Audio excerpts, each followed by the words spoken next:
Thank you for being here, but man, people love you. Good evening.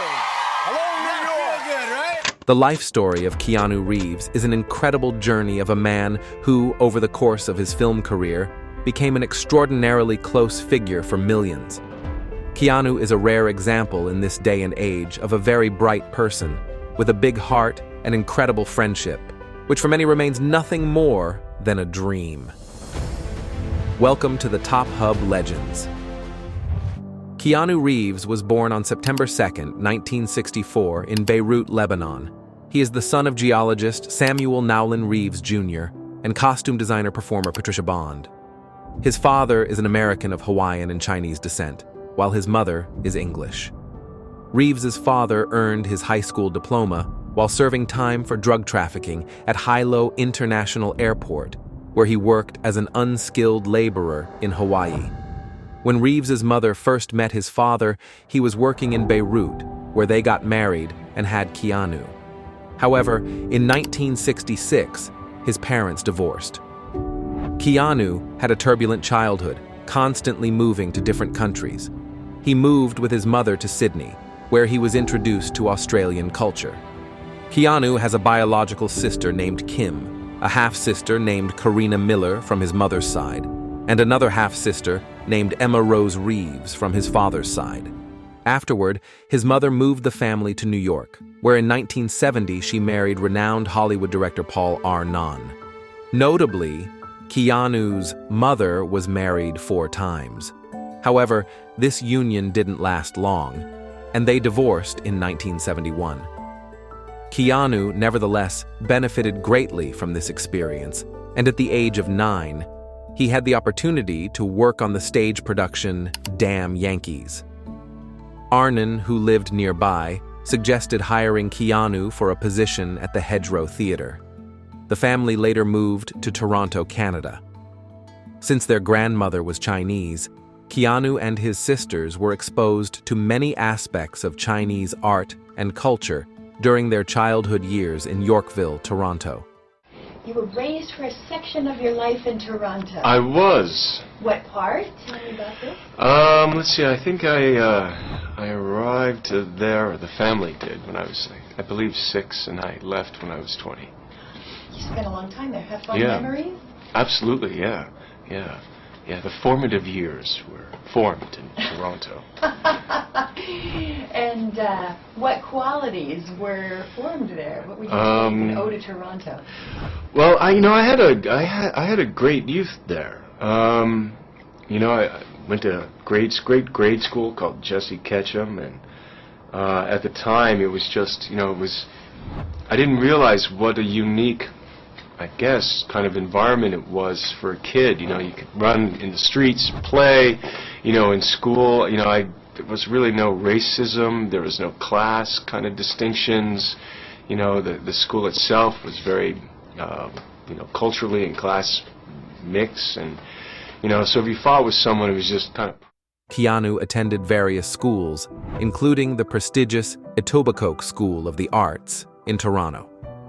Reeves remarked that he was expelled from one school, saying, "Because I was greasy and running about a lot. I was just a little boisterous and frequently spoke out of turn. I wasn't always the best running machine at the school. I believe I was just getting in their way." Keanu Reeves had to achieve academic success repeatedly as he faced challenges in his studies during childhood, which led to his frequent transfers from one school to another. Later, Keanu graduated from De La Salle College, a Catholic institution in Toronto. During his time there, he excelled in hockey and even aspired to play professionally for the Olympic team. However, at the age of 15, he decided to pursue acting. Following this decision, he attended Avondale Secondary Alternative School in Toronto from grades 9 to 12. Thus, his move to Canada marked the beginning of Reeves's acting career as he discovered his passion through participation in a local theater production. "I think it's just in my nature," Reeves said when asked about where his passion for acting came from. "I had good parents." Despite the constant cultural changes during his childhood, Reeves identifies himself as a Canadian and holds Canadian citizenship. When asked in an interview where he is from, Reeves answered, "In Toronto, the city where I grew up. I was raised in the Yorkville district." I came to Hollywood when I was 20. 20 years old. Drove in my car. You live here now, right? I do, yeah. I've been living here since 1985. And yet, technically, you're not a U.S. citizen. No, man, I'm still a Canadian. You're a Canadian. Reeves currently resides in the Hollywood Hills in California. Although he continues to travel and live in different places for extended periods, both for work and leisure, he still enjoys returning to his hometown of Toronto. In the early 1980s, Keanu Reeves established himself as a theater actor, beginning his career at the Hedgerow Theater in Pennsylvania. His film acting career took off in the mid-1980s with supporting roles on television and in low-budget films. Reeves's first major films were One Step Away in 1985, followed by Young Again in 1986. Got a juicy leading role in this film. Yeah. How'd you get it? It sounds like I don't know, I won something in a game show, huh? We flew you to Los Angeles. Yeah, okay, I did it. You see, when American movies come to shoot in Canada, they have to have a certain amount of Canadian content, yeah. So you usually end up playing the guy's best friend or his, enemy, he's sort of like secretary. Jim. Or a secretary, Yeah. right. What's it like? Now that you're here, you're doing it, here's the set. What's it like? What's it like? It's hard. Yeah. And Babes in Toyland, also in 1986, where his co-star was Jill Sholin. After working together on Babes in Toyland, Keanu and Jill developed a romantic relationship that transitioned from on-screen to real life. I'm sorry. I have no alternative. Justice Gritton, you're making a big mistake. You're really locking up the wrong person. Just what exactly? However, their personalities were quite different. Jill was an outspoken extrovert, while Keanu was a quiet introvert, and the couple broke up in 1989. In 1989, the release of Bill and Ted's Excellent Adventure marked a turning point in Reeves's acting career. Unfortunate situation. Yeah.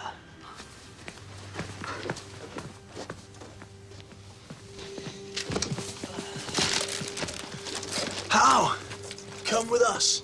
We'll show you.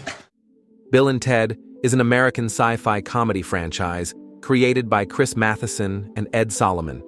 The film follows William Bill S. Preston, Eskian, and Ted Theodore Logan, played by Alex Winter and Keanu Reeves, two metalhead friends who travel through time and space. Their mission is to fulfill their destiny of creating a utopian society in the universe through their music. The movie became a cult classic, and Keanu's quirky performance made him an instant fan favorite. That same year, Reeves starred in the Hollywood film Parenthood, 1989, which received rave reviews from audiences. Most importantly, during the filming of Parenthood, Keanu met his future close friend, River Phoenix. Interestingly, River's younger brother, Joaquin Phoenix, was in the movie, but it was during the production process that Keanu and River forged their friendship. Miss Buckman, you need a license to buy a dog, or drive a car. Hell, you need a license to catch a fish. But they'll let any butt-reaming asshole. In 1991, Keanu Reeves' sister, Kim, was diagnosed with leukemia. Keanu became her caregiver as she battled the illness for a decade before entering remission. "Keanu helped me so much through my illness," Kim told Woman's Day in 1999. "When the pain got really bad, he would sit with me and hold my hand and keep the bad man from making me dance.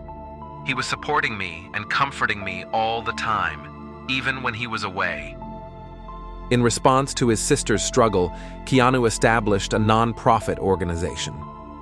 In an interview with Ladies' Home Journal in 2009, he said, "I have a private foundation that's been running for 5 or 6 years, and it helps aid a couple of children's hospitals and cancer research. I don't like to attach my name to it. I just let the foundation do what it does." Also, in 1991, Reeves starred in multiple films, including Point Break and My Own Private Idaho. The latter marked the blossoming of his close friendship with River Phoenix.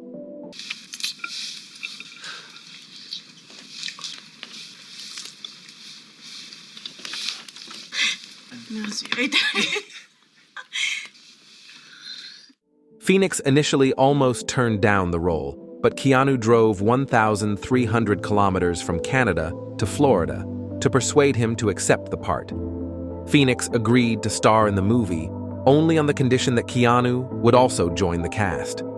From that point onward, the two became best friends, often spending time together and taking vacations together.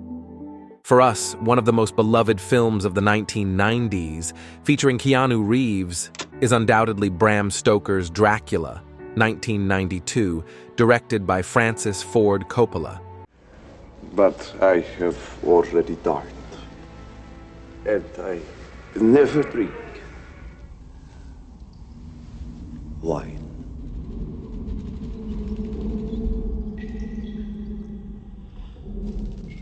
An ancestor? I see a resemblance. The Order of the Dracula. In the film, Reeves played Jonathan Harker, a lawyer who travels to Transylvania to work for Count Dracula. Eventually, his character teams up with vampire hunter Van Helsing, played by Anthony Hopkins, to defeat Dracula. The adaptation received widespread critical acclaim upon its release, though Reeves's performance was generally praised, with the exception of his much-criticized British accent. During the filming of Dracula, Keanu met the director's daughter, Sofia Coppola.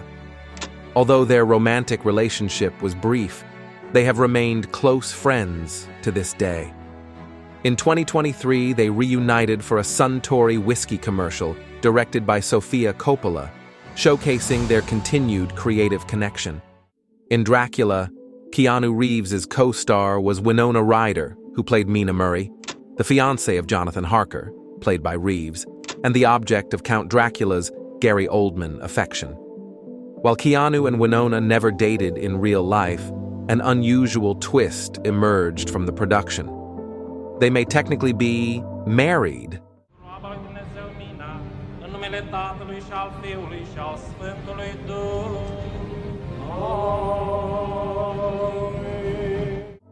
How? In the film, there is a wedding scene between their characters, and director Francis Ford Coppola decided to use a real priest for the ceremony. Winona says we are. Coppola says we are. So I guess we're married. Though this might sound like a joke, both Keanu and Winona have acknowledged this unusual fact in interviews, with Ryder humorously calling Reeves her husband and Keanu playing along. Despite this quirky story, their real-life bond became one of close friendship. Though there may have been a spark between them at one point, their friendship has stood the test of time and grown even stronger. In 1993, Keanu appeared in several moderate films, including Little Buddha, Even Cowgirls Get the Blues, and Much Ado About Nothing.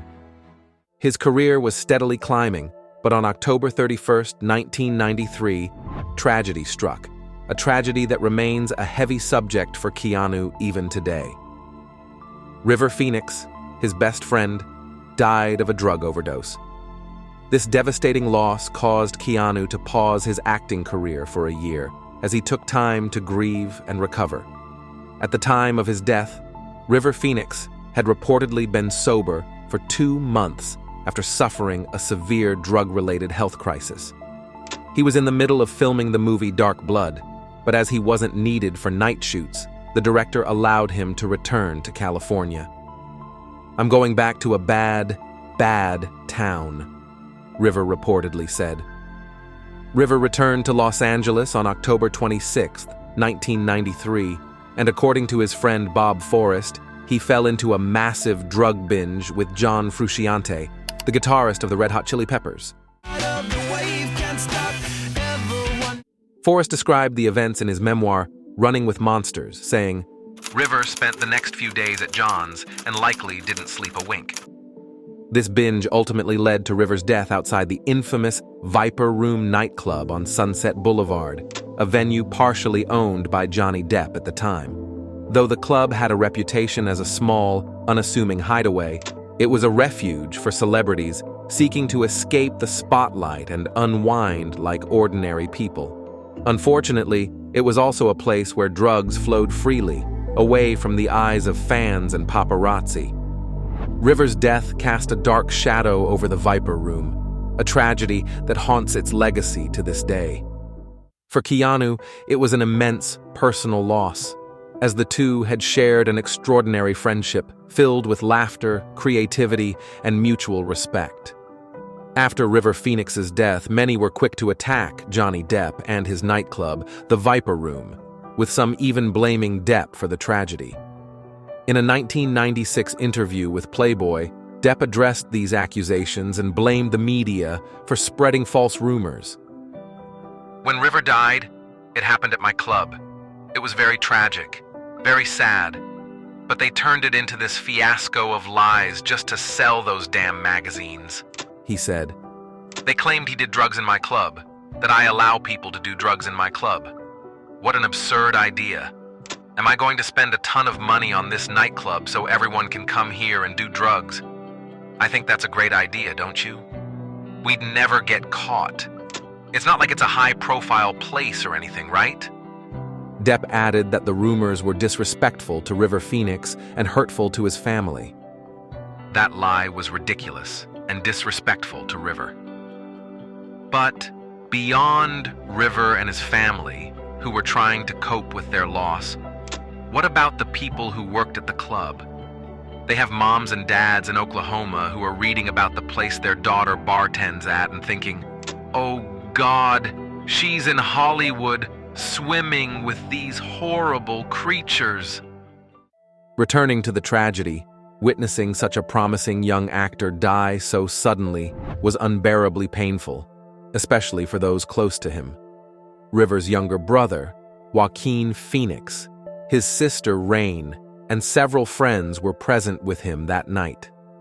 While the exact circumstances of the evening remain mysterious, John Frusciante, guitarist for the Red Hot Chili Peppers, is frequently mentioned in accounts of what happened. According to Gavin Edwards' book, Last Night at the Viper Room, River Phoenix and the Hollywood He Left Behind, it was Frusciante who handed River a cup containing an unknown drink, allegedly saying, "Hey, Riv, drink this. It'll make you feel fabulous." After consuming it, River reportedly vomited and lost consciousness. Although his loved ones quickly called 911 for help, it was already too late. Paramedics were unable to resuscitate him. He was rushed by ambulance to Cedars-Sinai Medical Center, where he was pronounced dead at 1:51 a.m. Script from Gus Van Sant, very bold script, very refreshing, moving, touching, funny. River was like, "Let's do this," and I was, "Let's do this." Well, I can't talk about my own private Idaho without talking about River. Extraordinary person, extraordinary, original, great heart, great mind, great spirit. Keanu Reeves learned of his best friend's death while filming Speed, which was released in 1994. Sandra Bullock, who co-starred with Keanu in the movie, observed how deeply he was affected by the loss. She later recalled his grief, describing how hard it was for him to cope while simultaneously trying to focus on his work. "I watched how Keanu grieved, and oh, did he grieve for his friend," the actress stated. "He's very private, but he couldn't hide that. And just to see that a man like that was able to grieve. And I remember thinking, God, if that's the tip of the iceberg of his depth and his level of love and care for a friend, that just draws you in." Now, Keanu still has a hard time remembering his friend and hates talking about him in the past tense. "I hate speaking about him in the past, so I almost always gotta keep it present. He was a really special person, so original, unique, smart, talented, fiercely creative, thoughtful, brave, and funny, and dark, and light. It was great to have known him, inspirational. Miss him." Let's return to Sandra Bullock and the film Speed. Open your door! Open the door!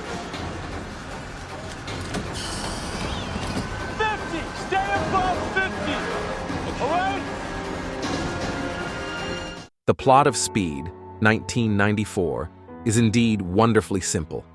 A madman plants a bomb on a bus in Los Angeles. If the bus slows down below 50 miles per hour, the bomb will detonate, killing everyone on board.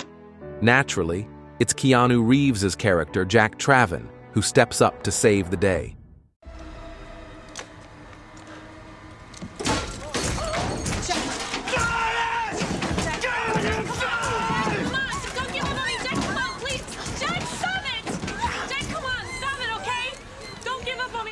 Despite the intense action and drama on set, Speed was the film that solidified the lifelong friendship between Sandra Bullock and Keanu Reeves. Their on-screen chemistry was so palpable that headlines speculated they were dating. But Sandra and Keanu never crossed the line of friendship. Years later, they admitted they had secretly liked each other during filming, but were unaware of each other's feelings at the time. How sweet Keanu Reeves was and how handsome he was. It was yeah. hard. It was really, it was hard for me to like really be serious. Like he would look at me and I'd be like, Did you She have obviously didn't know I had a crush on her either. Oh, wow.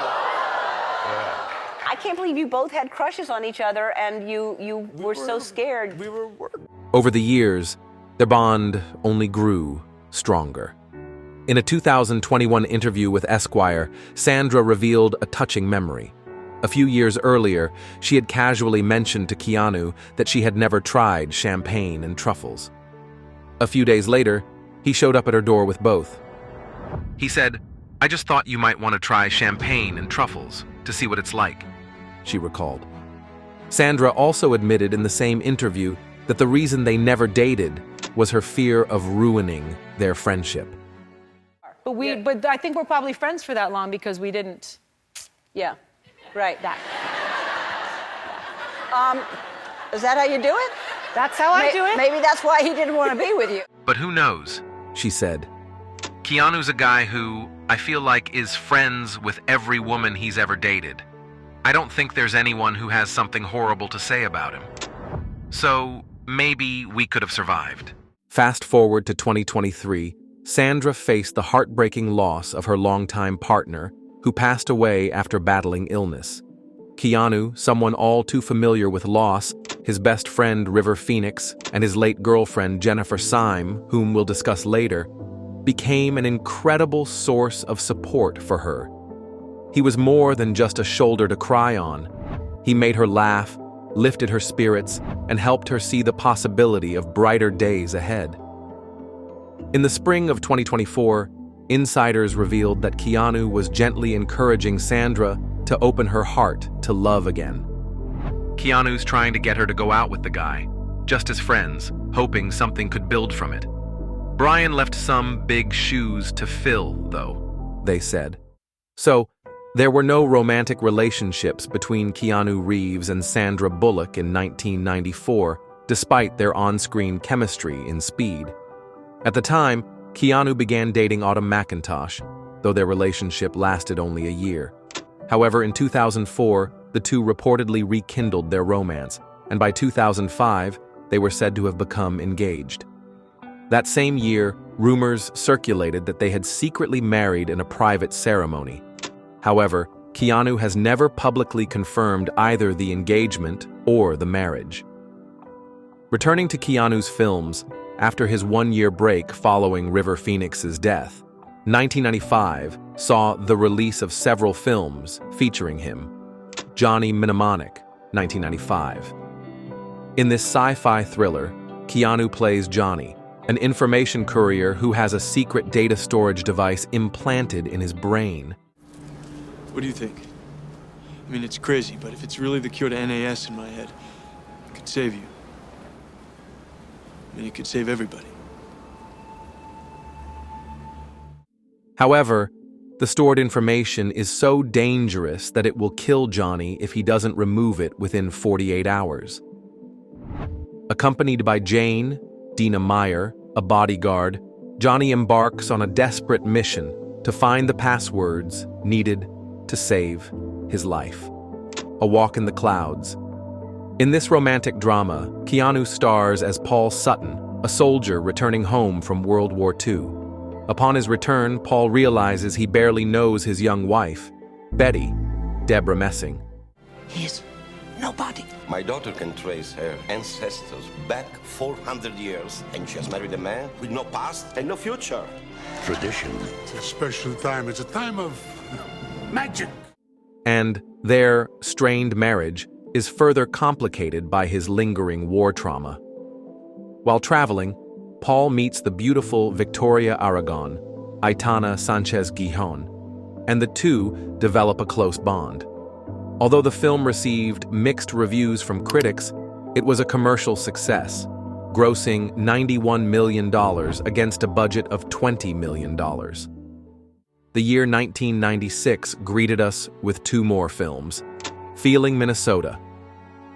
This crime, comedy stars Keanu as Jax Clayton, whose life takes a wild turn when his brother Sam, Vincent D'Onofrio, marries Freddie, Cameron Diaz, a former stripper forced into marriage by a shady club owner named Red, Delroy Lindo.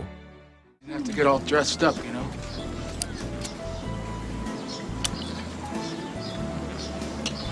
What are we in for this time, huh? My brother Jax likes to spend a lot of his free time in prison. Isn't that right, Jack? Things get messy when Freddie and Jax fall in love and decide to escape together. Chain Reaction. This sci-fi action thriller follows Eddie Kasalevich, Keanu Reeves, a brilliant machinist working with a research group at the University of Chicago that discovers a groundbreaking, clean form of fusion energy. Hello, Eddie. Figured it was you. Nice place you have here, Shannon. 10 megajoule lasers, particle reactors. You know, Congress defunded most of the stuff down here. However, the project takes a dark turn when Eddie and Dr. Lily Sinclair, Rachel Weisz, are framed for the murder of a colleague and the theft of their fusion device. On the run from the FBI, Eddie and Lily must clear their names and recover the stolen technology. The movie received mixed reviews. Many people did not understand the movie. However, if you like science fiction and Keanu Reeves, you can add this movie to your movie collection. In 1997, there were The Last Time I Committed Suicide and, of course, The Devil's Advocate. A rookie lawyer from Florida, Kevin Lomax, Keanu Reeves, lands a high position at a New York law firm headed by the legal shark, John Milton Al Pacino. His wife, Mary Ann, Charlize Theron, experiences several terrifying mystical events that start distorting her sense of reality. You're looking lovely. Thanks. This is, I believe you met Christabella. Yes, I think we did. And Giselle. Hello. Fresh in Nice to from meet you. Paris. The reviews after the film's release were mixed, though the performance of the incomparable Al Pacino was universally praised. The film grossed $153 million at the box office with a budget of $53 million and won the Saturn Award for Best Horror Film. However, let's rewind a bit to the start of this film. Before filming began, Al Pacino demanded a significant salary, still being at the top of his game, and initially, he was considered too expensive for this film. Thus, behind the scenes, negotiations were made for a generous deal to secure Pacino's involvement. Keanu Reeves, likely eager to work with a cinematic icon, agreed to a significant cut in his fee to appear alongside the Hollywood heavyweight. Mr. Reeves cut his larger fee by a couple $1 million and told them to give it to Mr. Pacino, staff reporter Tom King wrote in 2001. One could say that this fee reduction was quite successful and fruitful. Thanks to Keanu, we got to see Al Pacino in the role of the devil, and he played it brilliantly. Meanwhile, Reeves and Theron's performances added an unusual beauty to the film. You're looking forward to having your mother come and visit. What about the apartment? God damn you! Why do you always have to go and change things around? This is not about the apartment. I hate this stupid... In 1997, Keanu also had a brief relationship with Amanda de Cadenet, but it was short-lived. The fact that she was courting a man while pregnant with his child didn't affect Keanu's decision to begin a relationship with her after her separation. We think the following year, 1998, was quite significant for Keanu.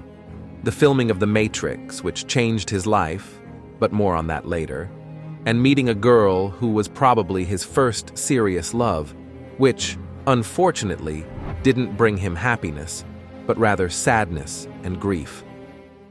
Keanu Reeves and Jennifer Syme met at a concert held by Keanu's rock band Dogstar in 1998. Jennifer was an aspiring actress and Keanu's personal assistant.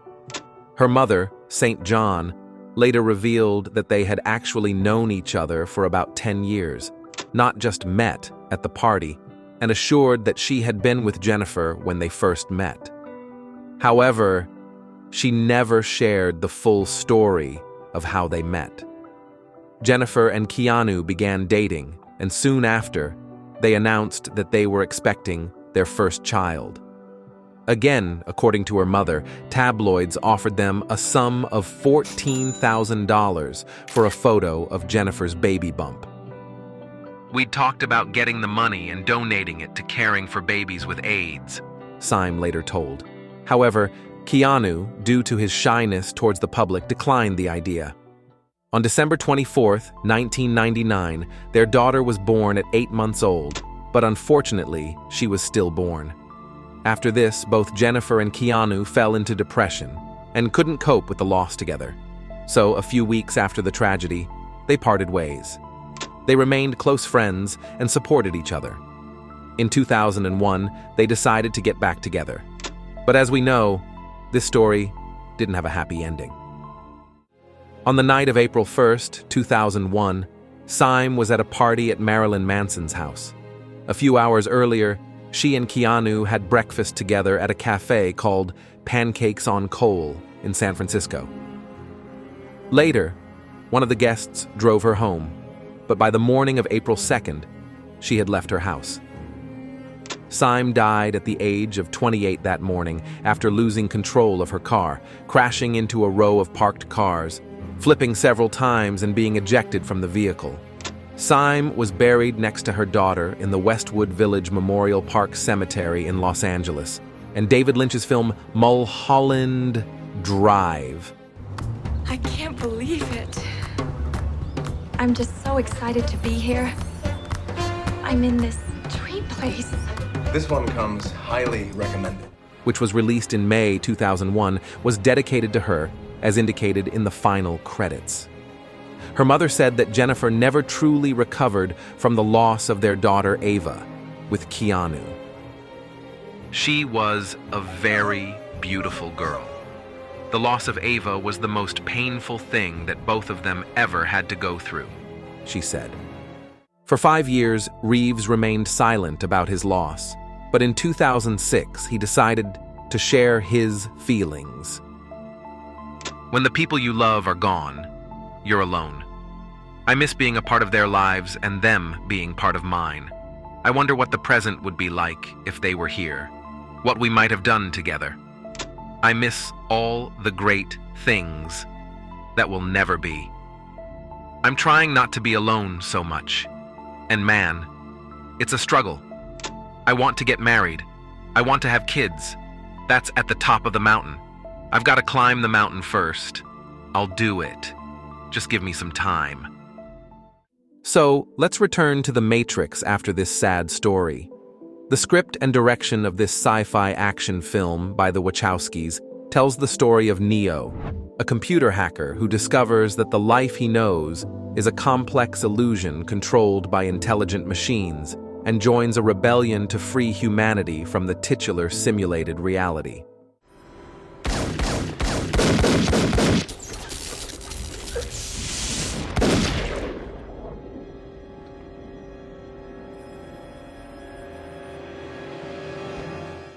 Alongside Reeves in the lead role, The Matrix also starred Lawrence Fishburne, Carrie-Anne Moss, Hugo Weaving, and Joe Pantoliano. At the beginning of '99, everyone believed that The Matrix would be overshadowed by Star Wars, Episode 1. However, The Matrix became a sensation. It set a new standard for spectacle and action scenes. During a recent appearance on The Late Show with Stephen Colbert, Reeves reflected on The Matrix and the impact it had on him and the lives of many others. The Matrix changed my life, and then over these years, it's changed so many other people's lives in really positive and great ways. And so, as an artist, you hope for that when you get to do a film or tell a story. And so when you say these years and the amount of people that I've met who have said to me and been touched by The Matrix in such a positive way, it's the best. Also, he donated 70% of his salary from the film, $35 million, to leukemia research through his foundation. Next up, The Gift, a supernatural thriller directed by Sam Raimi, released in 2000. The film is set in a small town in Georgia, where Annie Wilson, Cate Blanchett, a psychic, works with the local police to help solve a murder case. The film featured a large number of actors who later became well-known, including Cate Blanchett, Katie Holmes, J.K. Simmons, and Giovanni Ribisi. The most surprising thing about this film is that it's Keanu Reeves who brings a lot of intense emotions. Believe me, The Gift is extraordinary and provocative and interesting, and I think shows and poses some great questions. Immediately following his role in The Matrix, Reeves played a brutal character in The Gift as the abusive husband of the heroine, Valerie. He was so vile that it made watching him go against type even more fascinating. While The Gift is an extremely underrated film in almost every way, Keanu Reeves' performance as Barksdale deserves more recognition in his filmography than it actually gets. The Replacements, 2000, a sports comedy directed by Howard Deutsch, starring Keanu Reeves, Gene Hackman, and others. The film is based on the 1987 NFL strike, focusing on the Washington Redskins team, which won all 3 replacement games without any of the regular players and went on to win Super Bowl 22.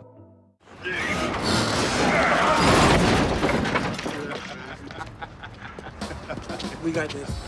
We got this. Y'all want to put the car back? Well, this is none of your business, gentlemen. Shane's our business. We're the guard.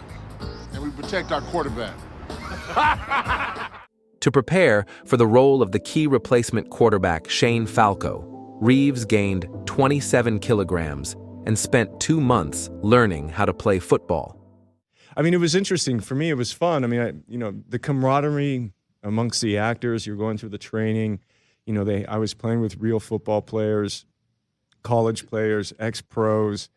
And, in terms of training, you had to run certain plays, and there was like the first team, second team, and then playing the first team, we started to kind of get our rhythms together. And I remember I was playing, and we had this one sequence to run, and it was a crossing route, and I had to get it. I had to roll out to my right and make the pass. The next film turned out to be one of the biggest flops in his career.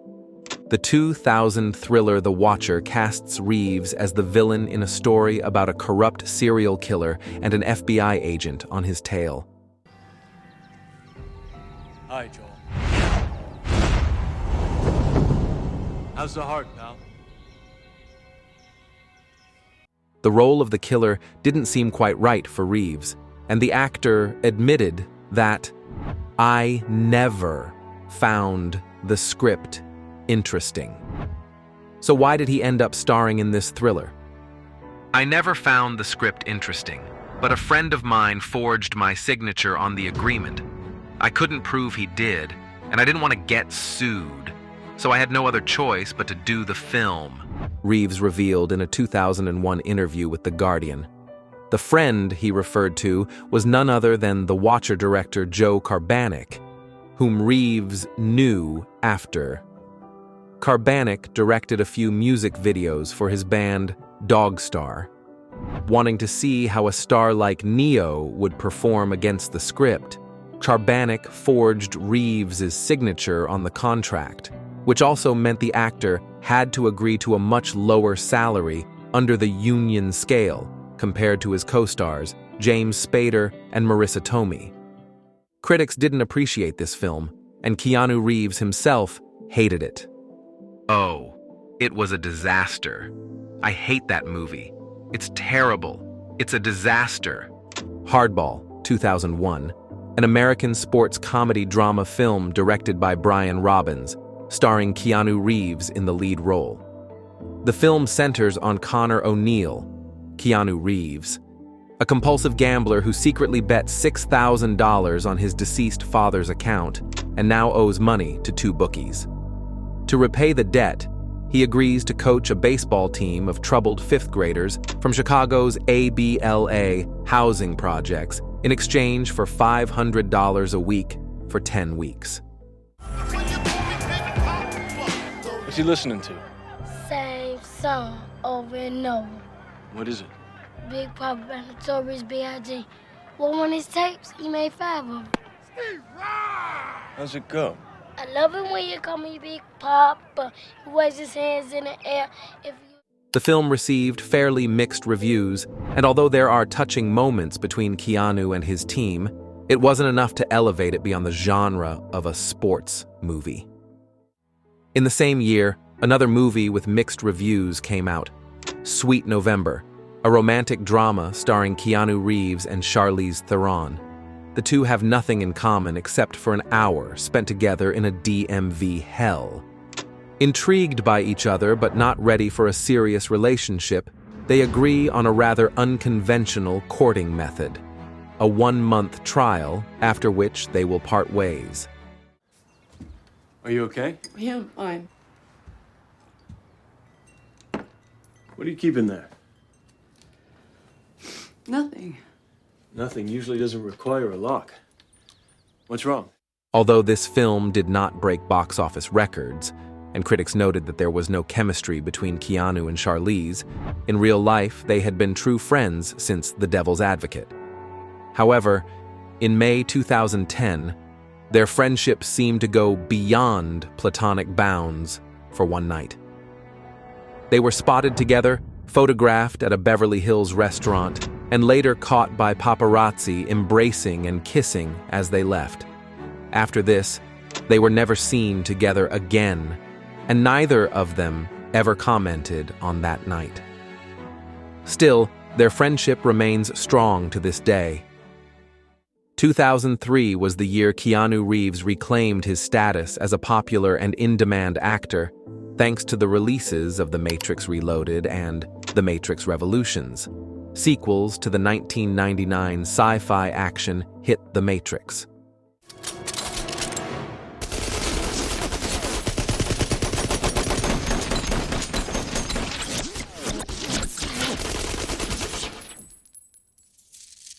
There's no need to elaborate much here. If you're a Matrix fan, you already know everything about these films. They received positive reviews and broke box office records, and Keanu earned approximately $250 million for the first 3 films. Another notable 2003 release was Something's Gotta Give, a romantic comedy drama.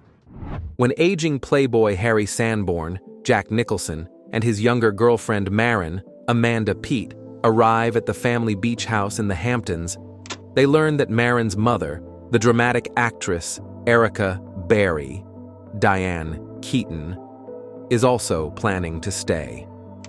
Erica disapproves of their relationship and Harry's sexist views, but when Harry has a heart attack and the doctor, Keanu Reeves, prescribes rest at Barry's house, he ends up falling in love with Erica. Mr. Sanborn did have a mild heart attack. I gave him something to dissolve the clot in his artery, and it worked beautifully. He's very lucky. Another half hour, I don't know if this would have worked.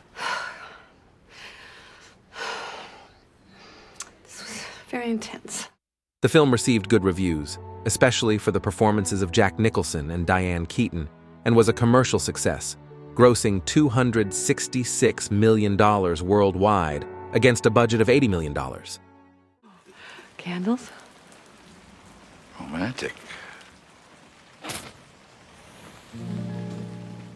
During the filming, a strong bond developed between Keanu and Diane, despite their 18-year age difference. There were rumors about a romantic relationship, but neither Keanu nor Diane confirmed or denied them. In a 2006 interview with Oprah Winfrey, Keaton jokingly mentioned their close relationship. I'm going to marry him. Okay. He likes an older woman. In 2004, rumors swirled about Keanu's relationship with Claire Forlani, which supposedly lasted until 2006. However, as usual, Keanu, being averse to attention, denied all rumors, saying they were just friends. In 2005, the American superhero horror film Constantine hit theaters, marking the directorial debut of Francis Lawrence. Keanu Reeves stars as demon hunter John Constantine, who survived suicide, literally went to hell, and came back. He knows that after death, he will receive a one-way ticket to Satan's kingdom unless he earns enough good deeds to ascend the ladder to heaven. Lou, what took you so long? Hello, John. John, hello.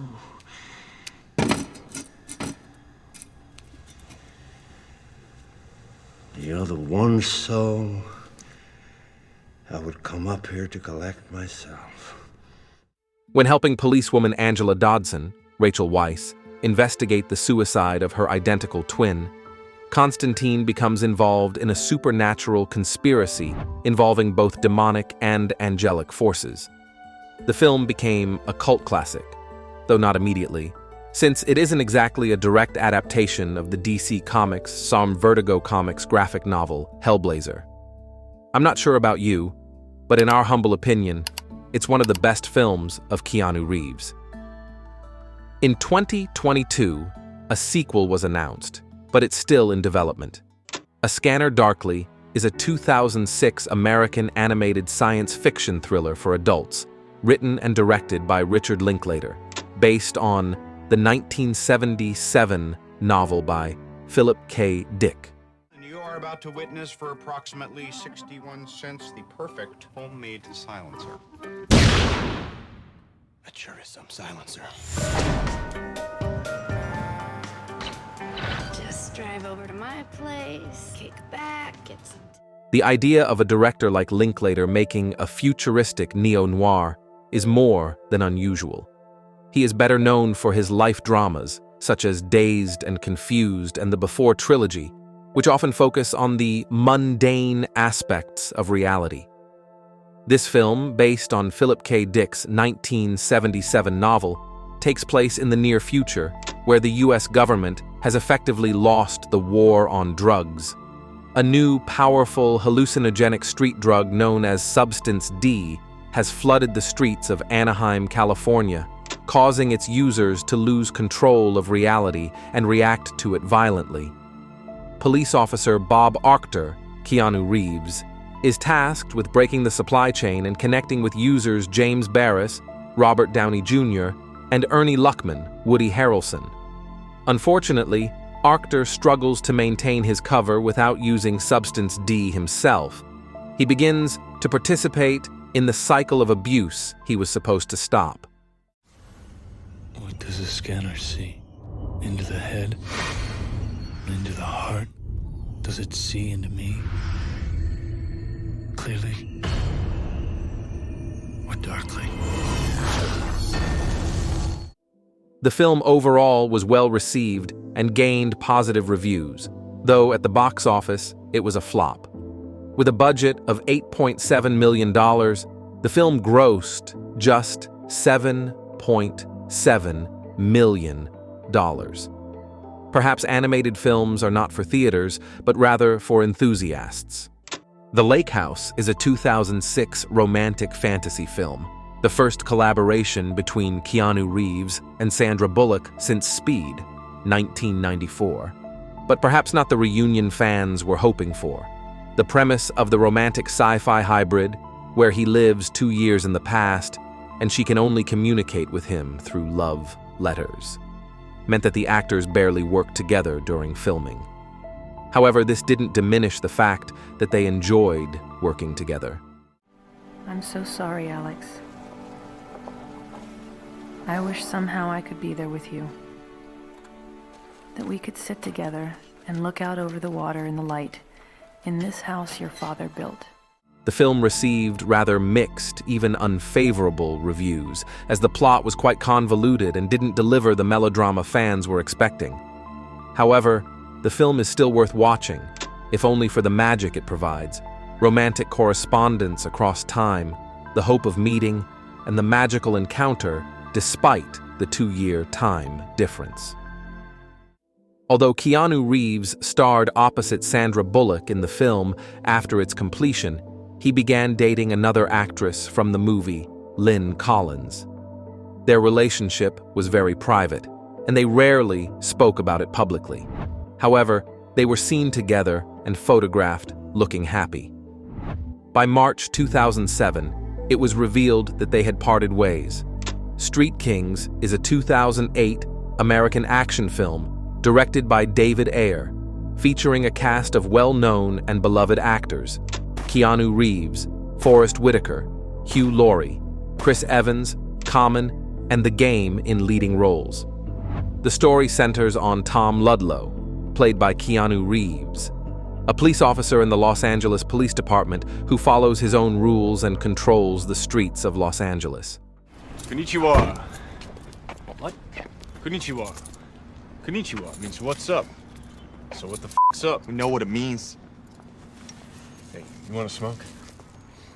Read the paper through this, it's so clean. A couple hits, you be like beasts. The boys like right? Hey. After the death of his wife, Tom starts drinking more and even loses control during an interrogation of a suspect. Later, a true war breaks out within the department when Tom's partner is killed for simply trying to do his job honestly. Tom is framed as the culprit, and he must go against his own colleagues.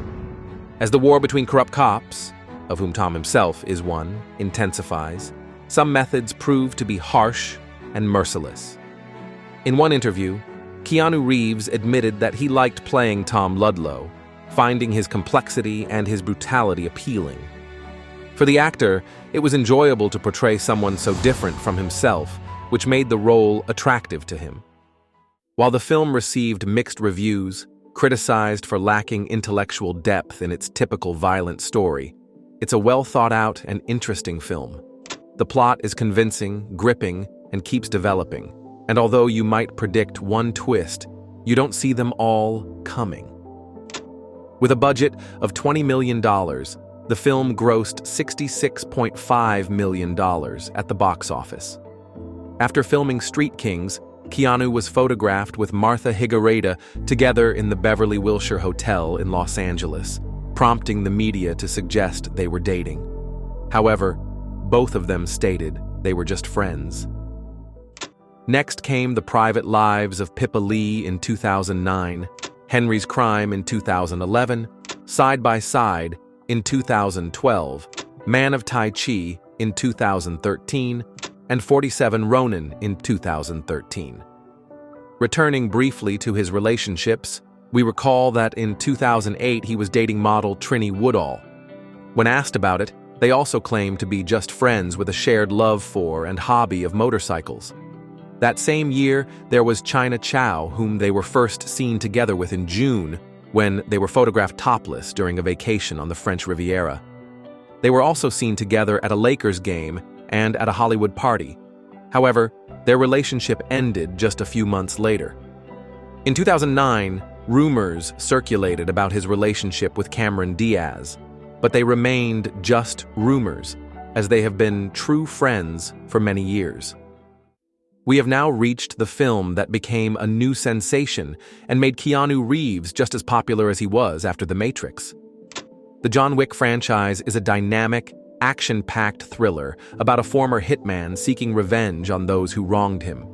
It's a film that most people, especially Keanu Reeves fans, have likely seen, so there's no need to elaborate much on the plot. And your son took that from me. Stole that from me. Killed that from me! People keep asking if I'm back, and I haven't really had an answer. But now, yeah, I'm thinking I'm back. One of the reasons the film felt so genuine is that Keanu took it personally, as his character also tragically loses his wife. A lot of us are rewarded for our misdeeds, which is why God took your wife and unleashed you upon me. I thought it was one of the foundations of the role. I love his grief, he said in an interview about the film. I relate to that, and I don't think you ever work through it. Grief and loss don't ever go away. With a budget of $40 million, the film grossed $86 million at the box office. And of course, they didn't stop with just one part. John Wick. Chapter 2 followed, where he must repay a debt by killing a target, but betrayal awaits him. Then why am I not dead? Because I deemed it not to be. Now.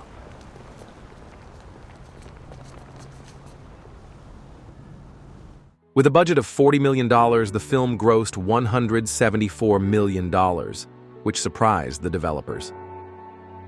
John Wick. Chapter 3. Parabellum followed, where he's on the run and has a bounty on his head. But what about him? What are we going to do about John Wick?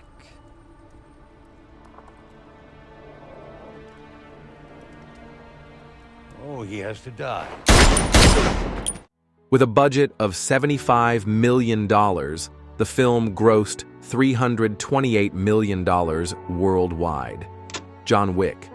Chapter 4 saw the titular character wage war against the High Table, and while it seemed like the franchise was coming to a close, with fans seemingly ready to say goodbye to the hero, Lionsgate Motion Picture Group chairman Joe Drake stated, "We're not ready to say goodbye to Keanu with this franchise."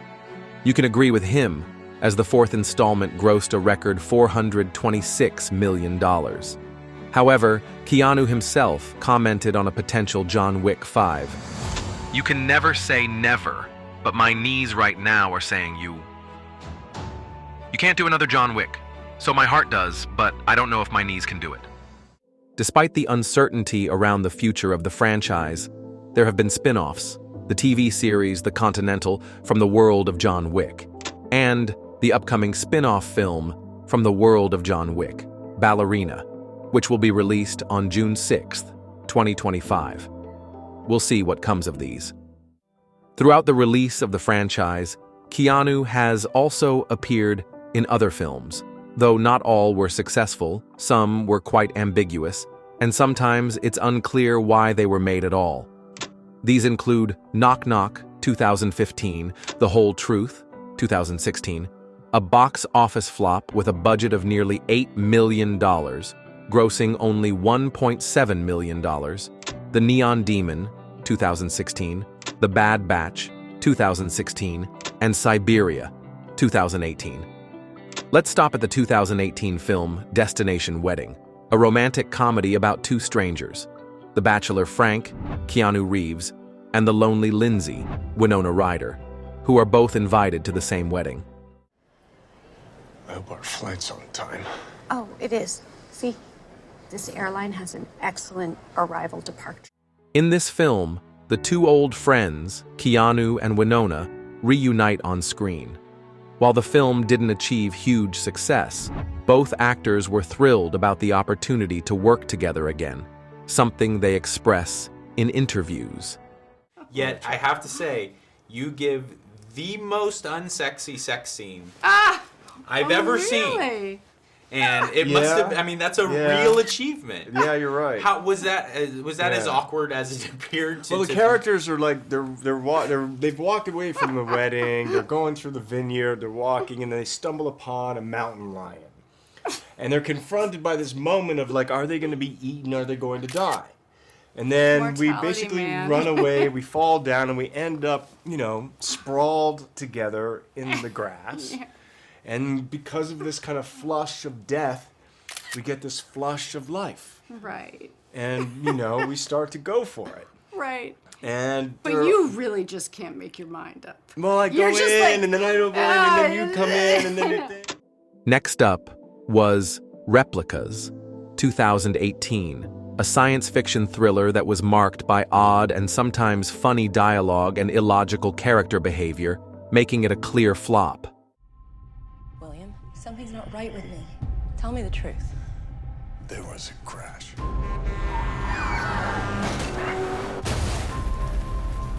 You and the kids died. Initiate. Then came Always Be My Maybe, 2019, and the much-anticipated continuation of the Bill and Ted saga, Bill and Ted Face the Music. For many, this was a long-awaited sequel to the beloved Bill and Ted's Bogus Journey, 1991. Keanu also ventured into voice acting for animated films such as Toy Story 4, The SpongeBob Movie, Sponge on the Run, DC League of Super Pets, and Sonic the Hedgehog 3. Turning back to Keanu's personal life, in 2019, he began a romantic relationship with artist Alexandra Grant, with whom he had been friends before. Their friendship blossomed through their collaborative work, and over time, Keanu and Alexandra took their bond to the next level, beginning a romantic relationship. Alexandra had illustrated 2 of Keanu's books, Ode to Happiness in 2011. We call her the editor of the book, but she's the magic connector, who is the reason that Keanu and I met to begin with on your birthday a few years ago. And Shadows in 2016. They are also co-owners of the publishing house X Artist Books, which they founded in 2017. In 2019, the couple made their first public appearance as a couple after living together in secret for several months. In the summer of 2022, they were seen after attending a Broadway show, strolling hand in hand along Fifth Avenue while shopping. Despite all the haters and possibly some crazy fans, they are still together, and there is evidence of this through their very rare public appearances. In March 2024, she was spotted on the set of his upcoming movie, Good Fortune. This is the most fun and positive relationship that Keanu has ever been in, a source told People. She is adorable, sweet, caring, and funny. She has her own life and career, but is also very supportive of Keanu's. When he films on location, she travels with him. When he films locally, she often visits the set. In July, they were spotted at the MotoGP Liqui Moly Motorrad Grand Prix Deutschland. Aside from their shared love for the arts, they are both passionate about motorcycles. In October 2024, they were photographed on a date in London. Though the couple keeps their relationship private, we occasionally catch a glimpse of Keanu's happy smile alongside Grant. Keanu's love for motorcycles dates back to his childhood. Where I grew up in Toronto, every summer, motorcycle gangs would come into a place called Yorkville. Those bikes, those people, those pirates, I think touched that 10-year-old kid in a way.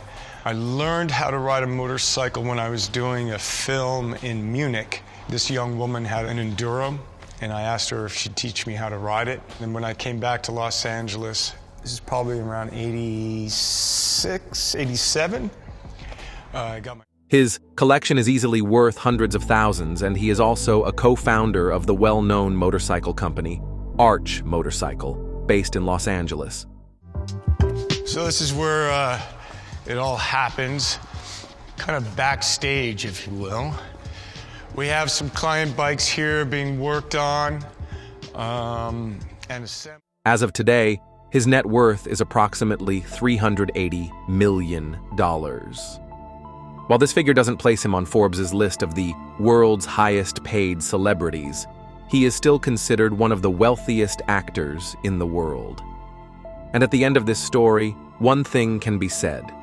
His fame, talent, and wealth have not ruined him over his life, but have only made him a better person.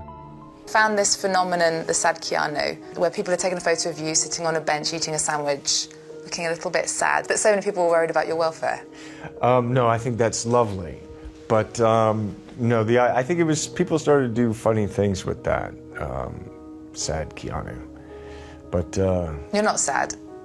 Well, yeah, no, I'm normal. We all go through phases of happy and sad. Thank you for watching this video. If you enjoyed it, please hit the like button, subscribe to our channel, and hit the bell. You can also write a comment